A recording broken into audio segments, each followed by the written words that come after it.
बिस्मिल्लाहिर्रहमानिर्रहीम। अस्सलामुअलैकुम। हम बहुत गरीब लोग थे और अल्लाह ने हमें एक साथ 7 बच्चों से नवाजा था। मैं जब घर आता मेरी बीवी मुझे हजारों रुपए देती, पर मैं देखता कि मेरी बीवी के जिस्म पर जगह जगह जख्म है। एक दिन मैं घर में छुप गया कि देख सकूं कि मेरी बीवी सारा दिन क्या करती है। मैं हैरान रह गया कि मेरी बीवी तो रोज चार। मेरा नाम मुनीर है। हम गांव में रहने वाले सीधे सादे लोग थे। मैं एक लड़की से बहुत मोहब्बत करता था। उसका नाम शबनम था। वो एक गरीब घराने से ताल्लुक रखती थी। हम भी बहुत ज्यादा अमीर नहीं थे। हमारे पास थोड़ी जमीन थी। हम 3 भाई थे और मैं सबसे छोटा था। मेरे दोनों भाइयों की शादी को 2 से 4 साल गुजर चुके थे और उन दोनों के यहाँ औलाद नहीं थी। हमारे घर में मेरी माँ का ही हुक्म चलता था। घर पर वो पोते की शक्ल देखने के लिए बेचैन थी और उसकी ये ख्वाहिश पूरी नहीं हो रही थी। मेरे दोनों भाइयों की बीवियों को खूब बातें वो सुनाती। उनका जीना हराम कर रखा था। मेरी माँ कहती थी कि यह हम लोगों का खानदानी मसला है, लेकिन फिर भी वो अपना गुस्सा अपनी बहुओं पर निकालती थी। वो अपनी दोनों बहुओं को बहुत सलीके से पसंद करके लाई थी। वो दोनों बड़े घरों की बेटियां थीं, लेकिन मैंने एक गरीब घर की बेटी को पसंद कर लिया था। मैंने हिम्मत करके अपनी माँ से शबनम के बारे में बात की। मेरी माँ बहुत गुस्सा हुई और कहने लगी कि कोई जरूरत नहीं है उससे शादी करने की, लेकिन मैं जानता था कि मेरी माँ की ख्वाहिश क्या है। मैंने कहा मैंने जिस लड़की को पसंद किया है उसके खानदान में सिर्फ बेटे पैदा होते हैं, और वो भी शादी के पहले ही साल। शबनम के अपने भी 5 भाई थे और वो इकलौती बहन। मेरी माँ को मैंने किसी तरह अपनी बातों में लगा लिया और अम्मा शादी के लिए मान गई और शबनम से शादी कर ली। वो मेरे घर आ गई। मैं उससे बहुत मोहब्बत करता था, लेकिन हमारे साथ भी वही हुआ जो मेरे भाइयों के साथ हो रहा था। शादी के 2 साल बाद तक कोई औलाद ना हुई। अब मेरी माँ ने शबनम को भी तंग करना शुरू कर दिया, और शबनम को तो वो ज्यादा बातें सुनाया करती थी क्योंकि मैं उसे अपनी मर्जी से पसंद करके लाया था। वो दिन भर मेरी माँ की बातें सुनती और रोती रहती और मुझे उसका दुख देखा नहीं जाता था। एक दिन मैंने अपनी माँ से बात करने का सोचा और मेरी माँ इतना गुस्सा हो गई कि घर से निकल जाने को कह दिया। मैं भी गुस्से में आ गया और कह दिया हम इस घर से चले जाएंगे। शबनम को लेकर घर से निकल गया, पर हमारे पास तो कुछ भी नहीं था। ना हमारे पास घर था, ना ही किसी किस्म का कोई सामान। बस कुछ पैसे मैंने अपने दोस्तों से मदद मांगी। उन्होंने मेरा बहुत साथ दिया। गाँव में बहुत दूर एक सुनसान इलाके में एक घर वीरान था। उस घर का मालिक कई सालों से गांव नहीं आया था। मेरे दोस्तों ने मेरे लिए उस घर का ताला तोड़ दिया और कहा कि जब तक इस घर का मालिक नहीं आता तुम लोग यहाँ ही रहो, फिर बाद में कोई और इंतजाम कर लेंगे। इस घर में कुछ सामान भी मौजूद था। शबनम ने घर साफ किया और मुझे मेरे दोस्त ने मजदूरी का काम बताया। मैं ये काम करने को राजी हो गया। जब से हम इस घर में आए थे शबनम खामोश थी। वो अगर बोली तो सिर्फ इतना कि आप परेशान ना हो, मैं आपके साथ हूँ, सब ठीक हो जाएगा। मुझे इस बात की खुशी थी कि मेरी बीवी मेरे साथ है। मेरी बीवी ने इस घर में चीजें सीधी करके इस मकान को घर जैसा बना लिया था। 1 महीने बाद हमें खुशखबरी मिली कि मेरी बीवी उम्मीद से है। हम बहुत खुश हुए और 7 माह के हमल में डॉक्टर ने बताया कि मेरी बीवी के यहाँ एक साथ 7 बच्चों की पैदाइश होनी है। इस बात से हम थोड़े परेशान हो गए कि सब खैरियत से हो जाए। गांव के सरकारी हॉस्पिटल की डॉक्टर साहिबा बहुत अच्छी खातून थी। उन्होंने हमारी बहुत मदद की और अल्लाह ने हमें एक साथ 7 बच्चों से नवाजा। हम दोनों बहुत खुश थे, लेकिन दिल में 1000 फिक्रें भी थी कि एक साथ इतने सारे बच्चों का खर्चा कैसे पूरा करेंगे। मेरी नौकरी से जो पैसे मिलते थे वो बहुत कम थे। फिर से दोस्त काम आए, पर वो भी कब तक करते। किसी तरह गिरते पड़ते 3 माह का वक्त निकल गया। शबनम की तबीयत अब संभलने लगी थी, पर अब हमारे बुरे दिन शुरू हो गए थे। घर में खाने को कुछ ना होता। एक दिन मेरी माँ, दोनों भाई और उनकी बीवियां हमारे घर आ गई। मैं उन सबको देखकर हैरान रह गया। मेरी माँ ने मेरे बच्चों को प्यार किया और उनके लिए कपड़े, दूध, खिलौने, शबनम के लिए कपड़े और हमारे लिए खाना भी बनाकर लाई थी। हमने बहुत अच्छे से पेट भरकर खाना खाया। बच्चों ने भी दूध पिया और सब उन सब से प्यार करने लगे। मैं खुश था कि चलो बुरे वक्त में अपने ही काम आते हैं, पर फिर मेरी माँ ने एक अजीब बात कर दी। अब तुम दोनों घर वापस आ जाओ। मेरा तो दिल बैठा जा रहा है। तुम दोनों इस खंडर में कैसे रहते हो? अपने घर आ जाओ, मैं सुकून से रहूं। बस अब तुम लोगों को अपने लिए वहाँ एक और कमरा बनाना होगा। जगह कम है ना। और एक काम ये भी करना होगा कि अपने 2 बेटे अपने दोनों भाइयों को लिख कर दे दो। 3 खुद रख लो।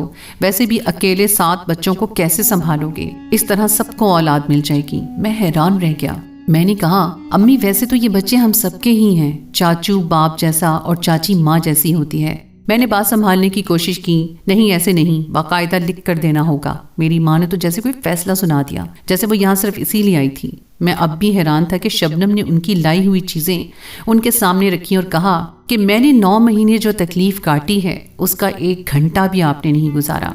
मैं तकलीफ में थी, तब आप लोग क्यों नहीं आए मेरी मदद करने? अब अपने मतलब को आ गए हैं। मैं अपनी औलाद किसी को नहीं दूंगी। औलाद कोई बांटने की चीज नहीं होती। चले जाएं यहाँ से। हम जिस हाल में भी रहेंगे हमारा मसला है, आपका नहीं। सच कहूँ तो शबनम ने मेरे दिल की बात कह दी। मेरी माँ ने हमें फिर से बुरा भला कहा और वहां से चली गई, बल्कि इस बार तो बाकायदा बद्दुआएं दी कि कभी सुकून से नहीं रहोगे, और वो लोग वहां से चले गए।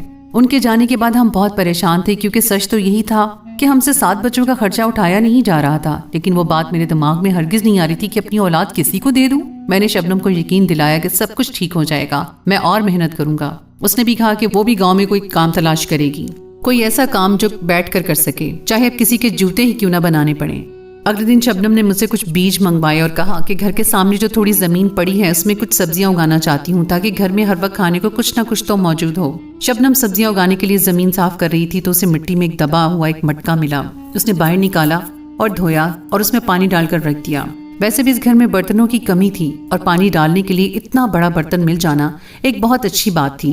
2-4 दिन गुजरे थे कि मैंने अपने घर में नई नई चीजें देखना शुरू कर दी। मैंने शबनम से कहा कि इन चीजों को खरीदने के लिए पैसे कहाँ से आए, तो उसने कहा कि मैंने गांव की औरतों के लिए कपड़े सीना शुरू कर दिए हैं और मुझे एक औरत ने हमदर्दी के तहत एक मशीन दी है। एक दिन शबनम बैठने लगी तो उसके मुंह से आह आह की आवाज निकल आई। मैंने कहा क्या बात है, तुम्हें दर्द है? तो कहने लगी कि हाँ, मेरी टांग में थोड़ा दर्द है। जबकि मैंने देखा तो उसकी टांग पर एक जख्म लगा हुआ था।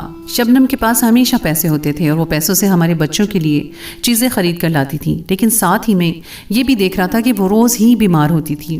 रोज़ इसके जिस्म पर कोई ना कोई जख्म लगा होता था। वो मुझसे कुछ छुपा रही थी। साथ में मैं ये भी जानता था कि हम जिस घर में रहते थे वो गाँव से बहुत दूर था और इसके बारे में मशहूर था कि यहाँ कोई नहीं रहता। तो फिर इससे इतनी दूर औरतें इसको कपड़े सिलवाने कैसे आ सकती हैं? घर में भी कोई मशीन नहीं थी, लेकिन वो मुझसे झूठ बोल रही थी। एक दिन मैं काम से वापस आया तो मैंने शबनम को ज़मीन पर पड़े देखा। वो बेहोश हो गई, उसकी हालत बहुत बुरी थी। मैंने उसे जगाया, उसके मुंह पर पानी के छींटे मारे और पूछा कि तुम्हें क्या हुआ है? तो वो कहने लगी कि मैं सीढ़ियों से गिर गई थी। मैंने उसे उठाकर बिस्तर पर लिटाया और मेरे दिमाग में ख्याल बिजली की तरह आया। मैंने उसे कहा कि शबनम, इस घर में तो सीढ़ियाँ नहीं हैं। उसने मुझे हैरान होकर देखा और ये कहकर सो गई कि मुझे बहुत नींद आ रही है। मुझे शबनम पर शक हो गया था कि गुर्बत से तंग आकर किसी गलत काम में तो नहीं पड़ गई। एक दिन मैंने उसे कहा कि मैं काम पर जा रहा हूँ, लेकिन मैं घर में छुप गया। शबनम बेखबर थी कि मैं घर में ही छुपा हूँ। मैं उस पर नजर रख रहा था। उसने हमारे बच्चों को खाना खिलाया, उनके कपड़े बदले और उन सबको सुलाकर वो अपने काम में लग गई। फिर मैंने उसे एक नहायत ही अजीब हरकत करते हुए देखा। मैंने देखा कि उसने मटके को अपने सामने रखा और अपने हाथ में एक छुरी ली और उस मटके के सामने बैठ गई। शबनम को सब्जी काटते हुए अचानक उसकी उंगली कट गई। उसे बहुत दर्द हो रहा था। काम करते हुए अक्सर औरतों के साथ ऐसा होता है, ये कोई बड़ी बात नहीं थी, लेकिन उसके बाद जो हुआ उसे देखकर मैं हैरान रह गया। मैंने देखा कि शबनम एक छोटे टेबल के ऊपर चढ़ गई जिसको पानी का घड़ा रखने के लिए बनाया गया था, और उसने वहां से छलांग मार दी। वो जमीन पर गिर गई, उसके पैर पर भी चोट लगी और कोहनियों पर भी। वो दर्द से कराहने लगी और कुछ देर जमीन पर ही पड़ी रही। फिर बमुश्किल उठी और जाकर मटके में हाथ डाला तो उसके हाथ में कुछ नोट आ गए। मैं हैरान और परेशान रह गया और उसके सामने आ गया। वो मुझे हैरानी परेशानी के आलम में देखने लगी। मैं भी उसे देख के बहुत हैरान था। मैंने उसे कहा कि मैं सब कुछ देख चुका हूँ, तुमने अभी जो भी किया है। उसने फौरन कमरे बंद कर दिया, दरवाजा बंद कर दिया और मुझे चुप रहने का कहा। एक तरफ बिठाया और मुझे बताया कि जो मटका बाहर जमीन से मिला था, मुझे लगा ये एक आम मटका है, इसलिए मैंने उसमें पानी डाल के रख दिया। लेकिन एक दिन मैं उसके सामने बैठी थी और मेरे हाथ पर चोट लगी। मैंने देखा उस मटके में से कुछ नोट उड़कर बाहर आए। मैं परेशान हो गई। मैंने मटके में हाथ डाला तो उसमें चंद नोट थे। मैंने अपना हाथ दीवार पर मारा, उस मटके में से कुछ और नोट निकले। मैं उसके सामने खुद पर जितनी जोर से तशद्दुद करती उतनी ही ज्यादा रकम बाहर आती। जरूर ये कोई जादुई मटका है। कुछ दिन से मैं खुद को मार रही हूँ और उसमें से रकम निकाल रही हूँ। अपनी बीवी को देखकर मैं हैरान था। वो झूठ नहीं बोल रही थी, क्योंकि मैं देख चुका था कि ये सब कैसे हो रहा था। मैंने उस मटके की तरफ देखा और अपने एक हाथ से दूसरे हाथ पर जोर से मुक्का मारा। उस मटके में से कुछ नोट बाहर आ गए। मैं हंसने लगा। ये तो हमारे हाथ खजाना लग गया है। मेरी बीवी 1 हफ्ते से ये सब कर रही थी। उसने काफी सारे पैसे जमा कर लिए थे जो उसने मुझे दिखाए। मेरी बीवी ने कहा, मुझे लगता है कि ये इन्हीं लोगों का था जो इस घर में रहते थे। अगले दिन मैं इस घर के रहने वालों के हवाले से कोई मालूमात हासिल करने अपनी उसी दोस्त के पास गया तो उसने बताया कि इस घर में जो लोग रहते थे वो तकरीबन 30-40 साल से वापस नहीं आए, ना ही उनकी कोई औलाद इस घर में है। कहा जाता है कि यहाँ जो लोग रहते थे वो थोड़े पागल थे। वो अपने ही घर में मुर्दा हालत में मिले थे। मैंने अपने दोस्त से कहा कि मैं इस घर में थोड़ी मुरम्मत करवाना चाहता हूँ। तो उसने कहा कि ठीक है, तुम ऐसे कर सकते हो। घर के हवाले से अगर कोई पूछने आया तो वो गांव का पटवारी ही होगा, उसको कुछ देकर चुप करवा देंगे। जो काम मेरी बीवी 1 हफ्ते से कर रही थी वो मैंने भी करना शुरू कर दिया। हम लोगों ने इतने पैसे जमा कर लिए कि हमने इस घर के लिए कुछ सामान खरीदा और अपने बच्चों के लिए कपड़े, दूध और ज़रूरत की चीज़ें भी। लेकिन हम दोनों की हालत बहुत बुरी हो गई थी। हमारे जिस्म पर जगह जगह जख्म लग गए थे। मुझे खबर मिली कि गांव में कुश्ती हो रही है और वहां पर शहर का बहुत मशहूर पहलवान आ रहा है और जो भी उसे लड़ेगा उसको बहुत बड़ी रकम दी जाएगी। मैंने अपनी बीवी से कहा कि हमें यहाँ से जाना चाहिए, मैं उससे लड़ाई करूंगा और मटका दौलत से भर जाएगा। मैं उससे जीत नहीं सकता था, लेकिन अपनी हिम्मत के मुताबिक मार खा सकता था और इसी तरह मुझे बहुत सारे पैसे मिल सकते थे। हम दंगल देखने गए और मैंने उस पहलवान को ललकार दिया कि मैं तुम्हारे साथ लड़ाई करूंगा। मुझे उसने बहुत मारा, मुझे उठाकर जमीन पर मारता रहा। मेरी बीवी लोगों में बैठी थी और उसने मटके को एक खाली बोरी में डाल रखा था। मेरी हालत इतनी बुरी हो गई कि मुझे उठाकर घर तक लोग छोड़कर गए। मैं बहुत खुश था क्योंकि वो मटका पैसों से भर चुका था। रात मेरी बहुत बुरी गुजरी। रात भर दर्द से कराहता रहा। हम लोगों ने इरादा कर लिया कि हमारे पास इतने पैसे हैं कि हमें दोबारा ये काम करने की ज़रूरत नहीं है। हम इस मटके को रख देंगे और फिर कभी जब हमें ज़रूरत होगी तब हम इसे इस्तेमाल करेंगे। अब कुछ दिन हम सिर्फ आराम करेंगे और इस तरह कोई हरकत नहीं करेंगे। हमने घर को भी किसी तरह ठीक करवा लिया और अब ये घर की तरह लगने लगा था। मैंने गाँव के पटवारी को इतने पैसे दिए थे कि उसने वो घर मेरे नाम लिख दिया। ये भी मेरा हो गया था। एक तांगा भी ले लिया जिसको मैंने ठेके पर दे दिया। उस तांगे से भी रोज़ की आमदन आने लगी और उसके अलावा मैंने गांव में एक छोटी सी करियाने की दुकान भी बना ली जिस पर मैं रोज़ बैठ जाता और वहाँ से भी कुछ आमदन आ जाती। हमारे हालात अच्छे हो गए थे। सारा ख़ानदान हमारे बारे में बात कर रहा था कि इनकी तो अचानक से लगता है लॉटरी निकल आई है। इनके बेटे बहुत किस्मत वाले हैं। अल्लाह ने 7 बेटे दिए तो फिर इन 7 बेटों का रिस्क भी तो देना था। कहने को हमारे हालात ठीक जा रहे थे और अब हमारे पास कोई चीज़ की कमी भी नहीं थी। लेकिन दौलत का नशा ऐसा नशा है कि जिसकी कोई हद नहीं। हमारे पास सब कुछ होते हुए भी हम बार बार उस मटके को इस्तेमाल कर रहे थे। हमारे पास बहुत दौलत आ गई थी। हमारे सारे छोटे छोटे ख्वाब जिनको हम कभी पूरा नहीं कर सकते थे वो हम पूरे कर चुके थे। लेकिन अब भी हमारा दिल नहीं कर रहा था। हम रोज़ एक दूसरे से कहते कि दोबारा इसको इस्तेमाल नहीं करेंगे, लेकिन बस आखिरी बार। लेकिन फिर अगले दिन हम उसे इस्तेमाल करते और दौलत जमा करके अपने पास रख रहे थे। हम पर गोया एक जुनून सवार हो गया था जो ख़त्म होने का नाम ही नहीं ले रहा था। एक दिन हमारे घर एक बूढ़ा शख्स आया। उस दिन मैं घर पर ही मौजूद था। जब मैं घर से बाहर दरवाज़ा खोलने आया तो मैं लंगड़ा कर चल रहा था और मेरे सर पर भी पट्टी बंधी हुई थी। मैं उसको घर के अंदर ले आया। उसने घर को देखना शुरू कर दिया कि आपने इस घर को काफ़ी सही करवाया है और आप यहाँ किससे पूछ कर रह रहे हैं। मैंने उसे सारी बात बता दी और कहा कि ये घर हमने मजबूरी में इस्तेमाल किया था, लेकिन अब मैं इसको अपने नाम लिखवा चुका हूँ। अगर आपको ये घर वापस चाहिए तो आपको मेरे साथ एक केस लड़ना होगा। और आप जानते हैं कि हमारे मुल्क में इस तरह के केस 30-40 साल तक चलते ही रहते हैं। आप इस घर को भूल जाएं। तो वो शख्स कहने लगा कि मैं इस घर को मुफ्त में भी दोबारा इस्तेमाल करने के लिए ना लूं। इसके लिए केस लड़ना तो दूर की बात है, इसमें मेरी कोई भी अच्छी याद नहीं है। मैं तो बस यहाँ से गुजर रहा था तो मैंने सोचा कि इस घर में शायद कोई रह रहा है, इसलिए मैं देखने चला आया। उसने वो मटका देखा, फिर अपनी जगह से खड़ा हो गया और हम दोनों को अजीब नजरों से देखने लगा। मेरी बीवी चाय लेकर आ रही थी और वो भी चौंक गई कि ये शख्स इस तरह से क्यों देख रहा है। ये तुम लोगों को कहाँ से मिला? क्या तुम लोग इसको इस्तेमाल कर रहे हो? कितने दिन से इसको इस्तेमाल कर रहे हो? हमने अनजान बनने की कोशिश की। मैंने कहा आप क्या बात कर रहे हैं, ये तो आम सा मिट्टी का मटका है जिसे हम पानी डालने के लिए इस्तेमाल करते हैं। तो शख्स ने कहा कि ये कोई आम मटका नहीं है, बल्कि ये एक जादुई मटका है जो मेरे सारे खानदान को निगल गया था। ये सुनकर हम हैरान रह गए। उसने बताया कि मैं और मेरा सारा खानदान इसी घर में रहते थे। मेरे 2 बेटे थे, उनकी बीवियां थीं, मेरी बीवी थी, मेरे पोते पोती भी थे। हमें ये मटका हमारी ज़मीन में दबा हुआ मिला था। फिर हमें मालूम हुआ कि ये एक जादुई मटका है। इसके सामने खुद को तकलीफ़ पहुंचाई जाए तो ये उस तकलीफ़ के मुताबिक आपको रकम देता है। हम लोग भी बहुत गरीब थे और इस मटके की मदद से हम अमीर हो गए। ये घर जो इतना बड़ा तुम लोग देख रहे हो, ये घर नहीं बल्कि मिट्टी की एक झोंपड़ी थी। इसी मटके के पैसों से हमने ये घर बनाया था। लेकिन फिर हमारे पास दौलत आने लगी और हमने इसे एक घर की शक्ल दी और बाहर के आसपास की सारी ज़मीन भी हमने ख़रीद ली और इस पर काश्तकारी करने लगे। लेकिन अपने आप को तकलीफ़ पहुंचाकर उसमें से रोज़ दौलत निकाला करते थे। लेकिन फिर मेरे बेटों में इस मटके को लेकर फूट पड़ गई। हमारे घर में लड़ाइयाँ होने लगीं। बीमारियों ने हमारे घर को देख लिया। इन बीमारियों से बचने के लिए पैसों की ज़रूरत थी और पैसे हासिल करने के लिए ख़ुद को तकलीफ़ देनी पड़ती थी।